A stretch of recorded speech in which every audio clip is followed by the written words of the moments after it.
Fred Ricciani of TSC on MNN. We have right here via Zoom a very special guest. She is a well-respected actor, filmmaker, curator, film festival organizer. She is the woman behind the popular socially relevant film festival right here in New York City. We're talking to the great Nora Armani. Nora, thank you so much for the time. How's everything going?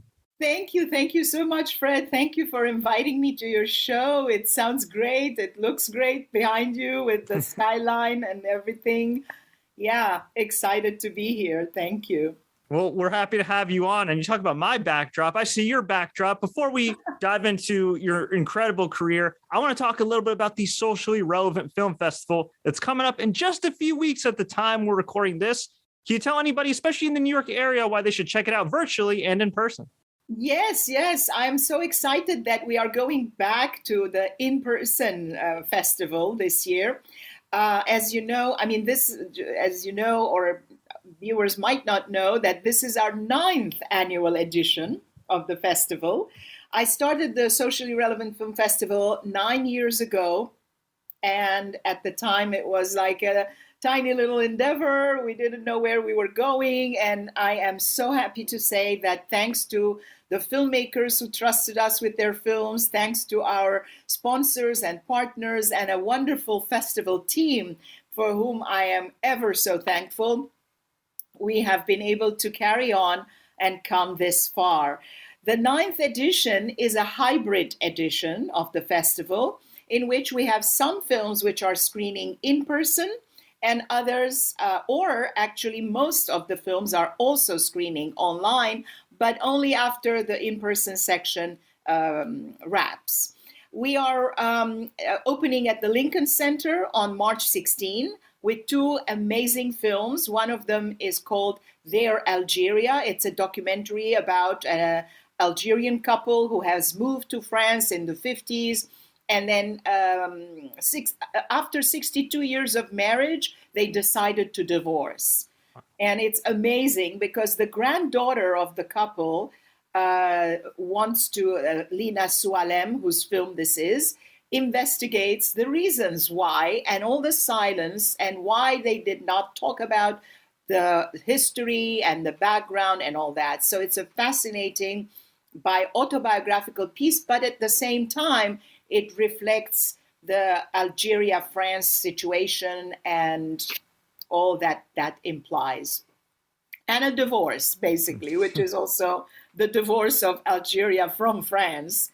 And the second film on opening night is called The Road to the Lemon Grove, and it's a comedy. It's a lighthearted Italian-Canadian co-production.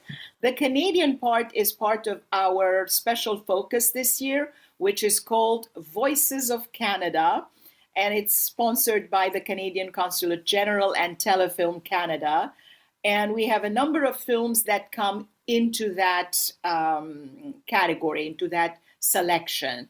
And that's at the Lincoln Center. Then on the 18th, 19th, and 20th, which is the weekend of that week, we moved downtown to the Cinema Village, which is one of the few remaining art houses in New York, as we all know.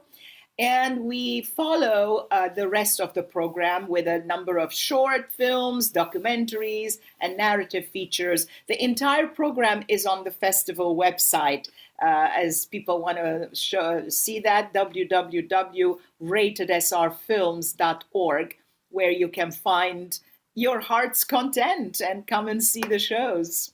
How did the concept come about to not just have a film festival, one that is, socially relevant?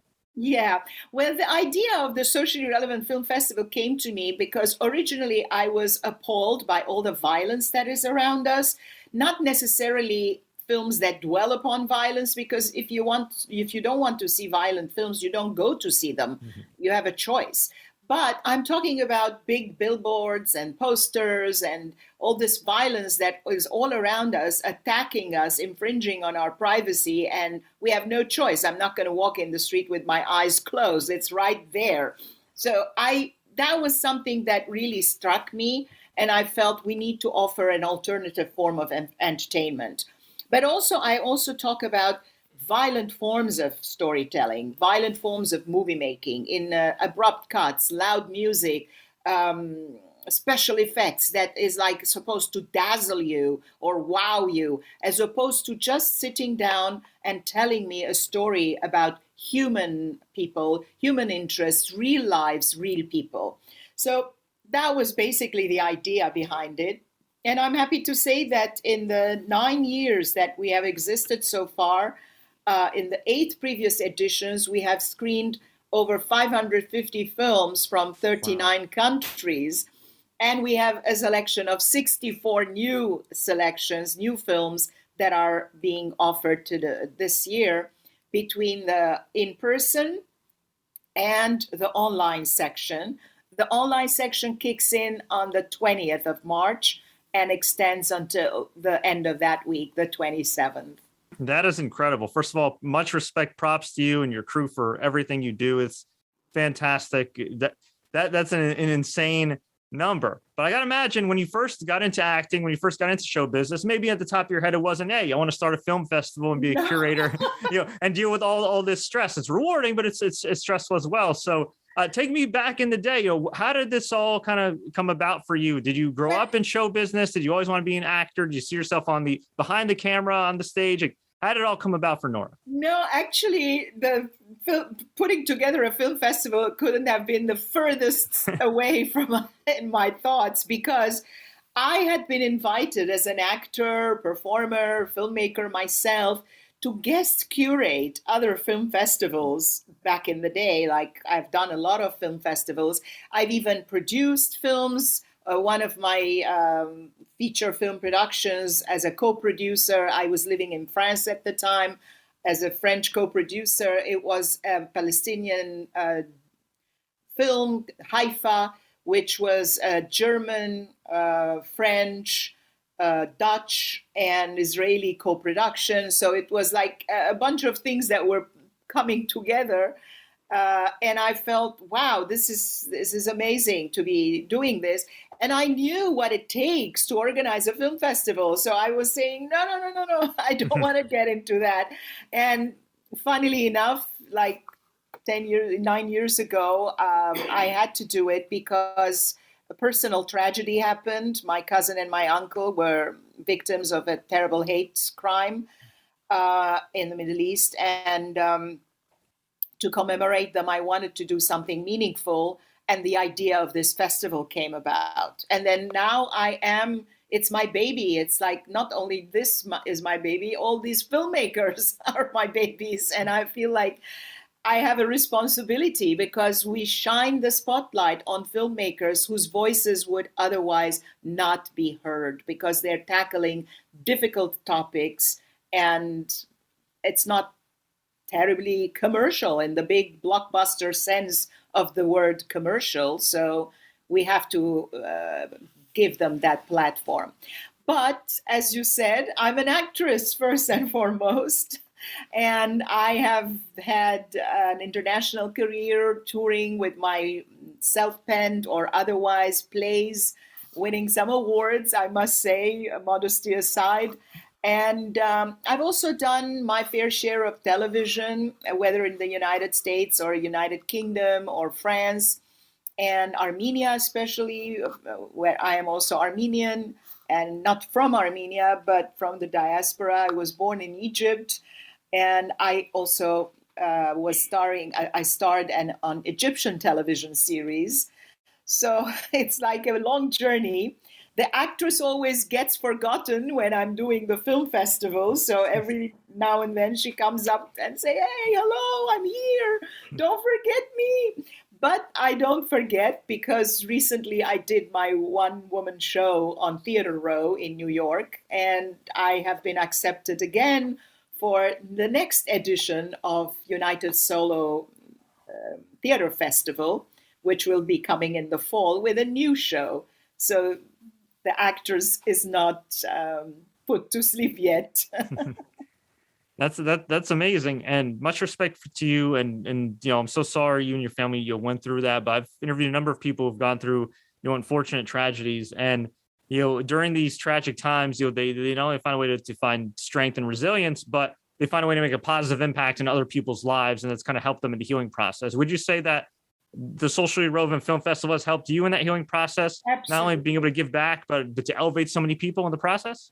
Absolutely. I believe in the strength and the power of art, of storytelling, of sharing, and all that to come out of any sort of, whether personal or social or national disaster or traumatic experience.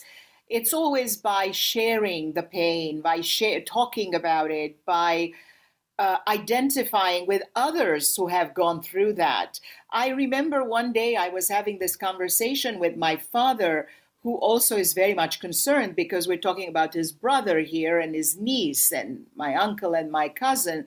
And I said, I can't believe what happened to us and so on. And I was like commiserating. And he stopped me right there and then. And he said, no, no, no, no, don't think like that. Look around you. See how much misery there is in the world. How everybody is having their own fair share of tragedies, of traumas, of sad things that are happening. And don't think that we are singled out. Everyone has their cross to bear, so to speak. So don't feel like that. And then suddenly it woke me up and I said, yes, he is right.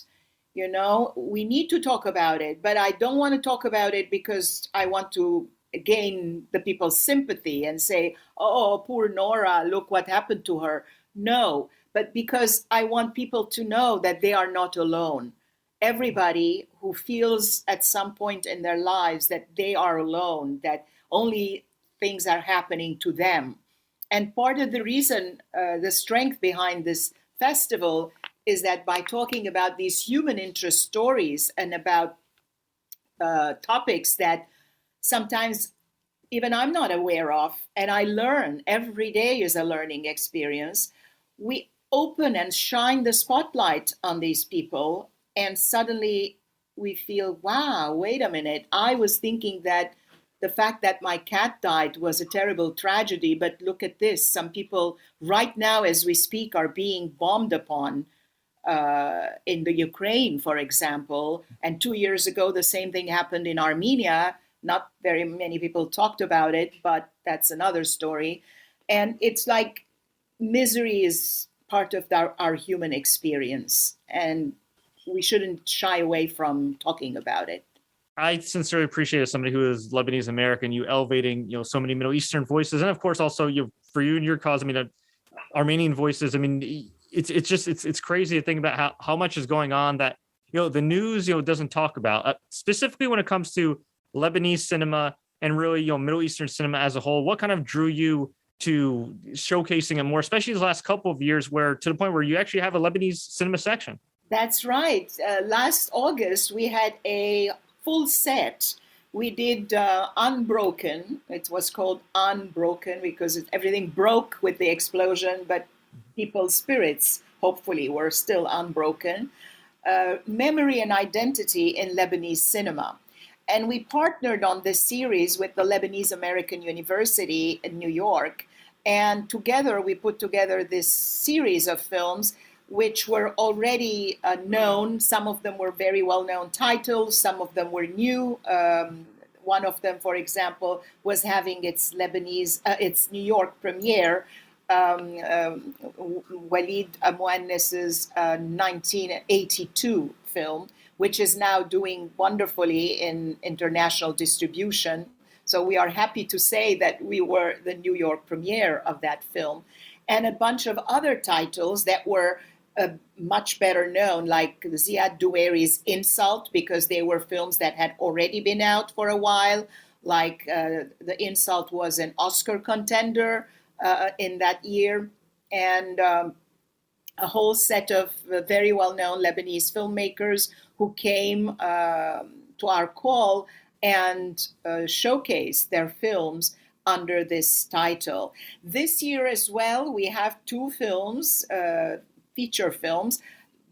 Both are documentaries, actually, of feature length. One of them is called Beirut, The Aftermath, and it is screening in person at Cinema Village on March 18, on Friday evening at 8 p.m.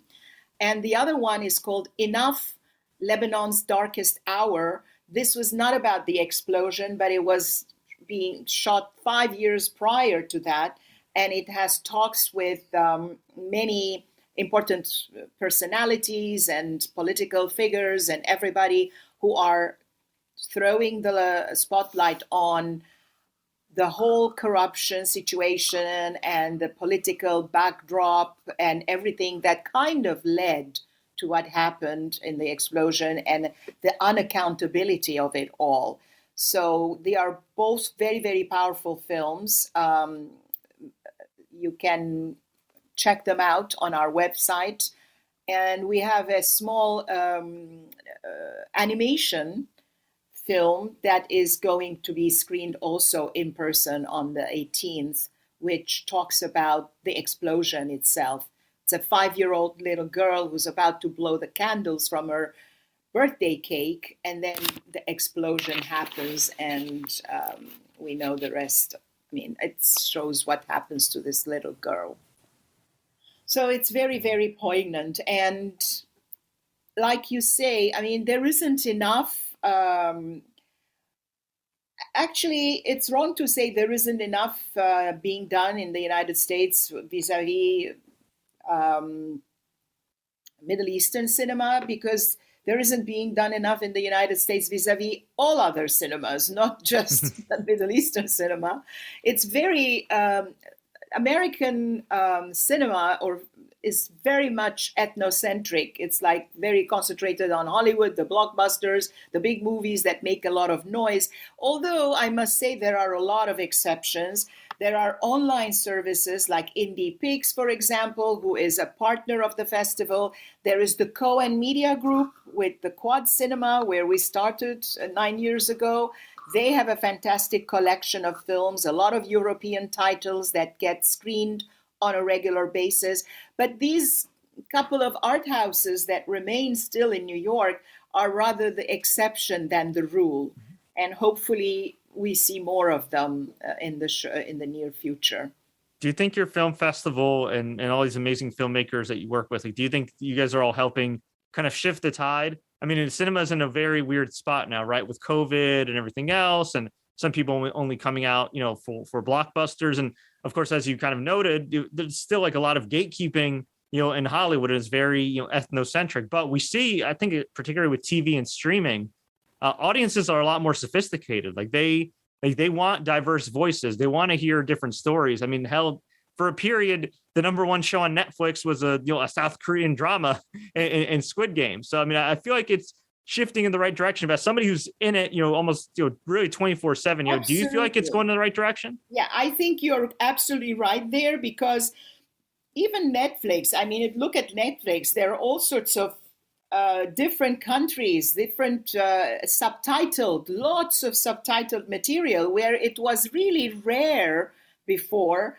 to see a subtitled film. The American public was not accustomed to reading subtitles and watching a film that is speaking in a language other than English.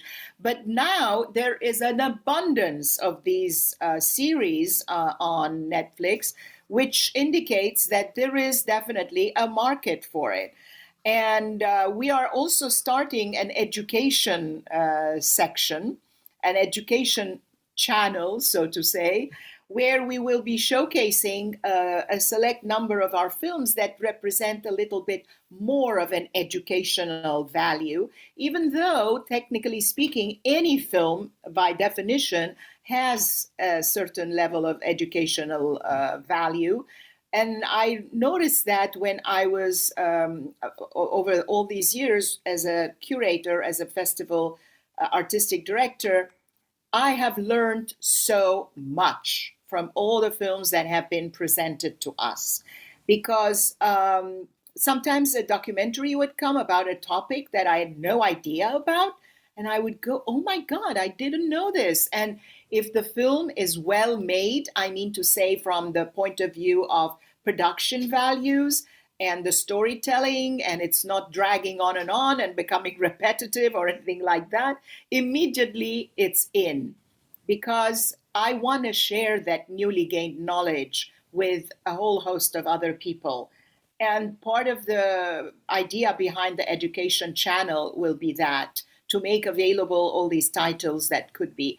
And I must say that when we started the Socially Relevant Film Festival X number of years ago, actually 9 years ago, there weren't any other films like the one we are doing. There were festivals that were focusing on one particular issue, like the Real Abilities Film Festival, which has been around for a very long time, with whom we have partnered at some point. There is the Real Recovery Film Festival, which is about recovered alcoholics, LGBTQ films. There are all sorts of festivals that focus on one particular niche or issue. Ours is open to everything. And recent years have shown that other film festivals have come up. I don't take it as they're copying us or something like that. On the contrary, I'm flattered that our example has set people in that direction. There is the Awareness Film Festival. There is the Social Justice Film Festival. There are film festivals that are kind of socially relevant film festivals, but under a different name. Well, they have to go under a different name because socially relevant is our trademark. And unfortunately, it's ours. They can't use it. But it's good to see that this is springing up like an echo, or, there is a wave that's coming on. Absolutely. I interviewed this one actor, Hal Ozen, who's done, Blacklist, a few other series. And, he had one poignant line, where he said, art is doing you a favor. And it's true. And especially when it's, art showcase that, at your film festival, where again, it is more of the human interest, you strip away a lot of the special effects. Nothing wrong with that, but just, to have, just the true storytelling, the real human connection, from the screen to your seat. I mean, it's definitely touching for sure. Yeah, I mean, cinema is very powerful. The visual element today, everybody is stuck to a screen, whether in front of you, in your hand, on television. We are constantly facing a screen. And what do you put on that screen is what will shape generations to come. So the content is very, very important. And it's like that. You feed something to a baby, it grows up thinking, along those lines. So it's very important how we set a legacy, how we shape future generations instead of mindless things. Somebody was telling me the other day, your letters to the filmmakers are too detailed and too long. And I'm good. This is the TikTok generation. You have to be brief. You have to just say something very quickly. And I said, well, unfortunately, this is not the TikTok Film Festival. So when I do the TikTok Film Festival, I will be very, very brief. But sometimes you need to describe, explain. And I like being in communication with the filmmakers because I do this having the filmmaker as the core, as the center of it. And it is done by a filmmaker, myself as well, for filmmakers. And it's a platform that I open up, and after that, what they make out of it, it's also their business. So we play this game together with the filmmakers. And and as I was saying, because I keep going back to the festival, because we are so close date-wise, we're opening on March 16 at the Lincoln Center's Eleanor Bunin Monroe Film Center. And but the actress is coming up soon after that. You just mentioned Blacklist Redemption. I was on Blacklist Redemption on one of the episodes, happy to say. And I was on Casualty, the UK BBC-based television series, on a couple of episodes there. Egyptian television, Golden Boy, these are the television things. Done a number of feature films as a lead actress, I must say. And lately I've been doing quite a number of auditions, and keep fingers crossed that soon one of them will materialize into something. I have a reading coming up next Monday, a Zoom reading. And I also do a bunch of things as a director. I directed a Zoom play about immigrant women called I, Migrant Woman, translated from an Italian play by Valentina Cava. And I casted 5 actresses to play the 3 roles, so it was double cast in some cases, and eventually edited it together, and it became a short film which made the festival rounds a little bit, even winning me an award as best female director of a short. So wow, all through Zoom? All through Zoom, exactly. Wow. So I can't complain. I can't say that, oh my God, the COVID came, I was locked down and we couldn't do anything, because we took the festival online the last couple of years. And I was able to do that play, which ended up with a film, which, etc. So like life gives you lemons, why don't you make lemonade? Socially relevant film festival. You can visit ratedsrfilms.org. That's ratedsrfilms.org. You can also check out Nora Armani at noraarmani.net. Nora, thank you so much for your time. Before we go, anywhere else we could find you in addition to the Socially Relevant Film Festival? Anything else you'd like us to know about? Yeah, well, maybe the best thing to do is to subscribe to our YouTube channel. Because what we are going to the Socially Relevant Film Festival's YouTube channel, I mean to say, because right now we are doing Meet the Filmmakers regular meetings with them every Tuesday, Thursday, and Saturday. These are also simultaneously broadcast on our Facebook page. And after the festival, we are going to continue these broadcasts, bringing industry partners, talks with some of the filmmakers, like more in-depth, and so on. It will be like a year-round thing, a meeting of sorts, and it would be wonderful to have reactions from audience to see what else would they like to see, and we'd be happy to collaborate. And with you as well, Fred, it would be fantastic to collaborate together and share some of this content. I'd be happy to make it available to you. Absolutely. Would love that. We'll definitely check it out. And I'm definitely looking forward to checking out the Socially Relevant Film Festival beginning March 16th. Again, you can check it out at ratedsrfilms.org. Nora, thank you so much for your time. Thank you so much. And looking forward to seeing you in person at our opening. And thank you for having me on your show.